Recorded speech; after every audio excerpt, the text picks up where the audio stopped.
Delegates of the China Business Summit, please welcome your MC for the day, Tim McCready.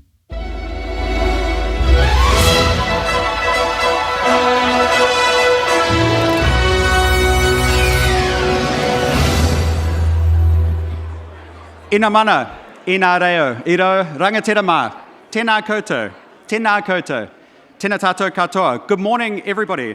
Daja hao. Welcome to the China Business Summit. I know that the sun is still yet to rise, so thank you all so much for being here so early this morning. My name is Tim McCready, and I'm thrilled to be your MC once again for the 10th China Business Summit, a monumental feat from NZ Inc. and the Auckland Business Chamber, who deliver a fantastic summit year after year. I'd like to take a moment to acknowledge and welcome the Prime Minister, the Right Honourable Christopher Luxon, his first China Business Summit as Prime Minister, but not his first China Business Summit. We are delighted to have you here this morning, Prime Minister.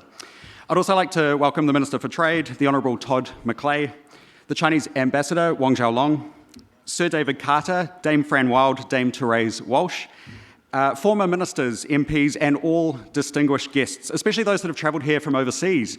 We're very happy to have you here with us. Nau mai, haere mai, welcome. Now, as I mentioned, today is the 10th China Business Summit, and reflecting back to 2012, when the first summit was held, China was our second largest economy. Two-way trade stood at around $13 billion. Fast forward to today, and that figure has soared to almost $38 billion, with China, of course, becoming and remaining our largest trading partner since 2017.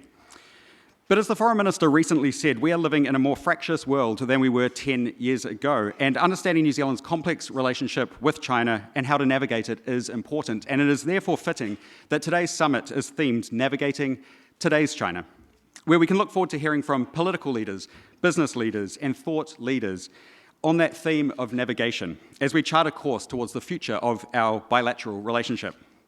Now, before we get underway, I want to take a moment to acknowledge the sponsors of today's summit, because their generous support has made today possible.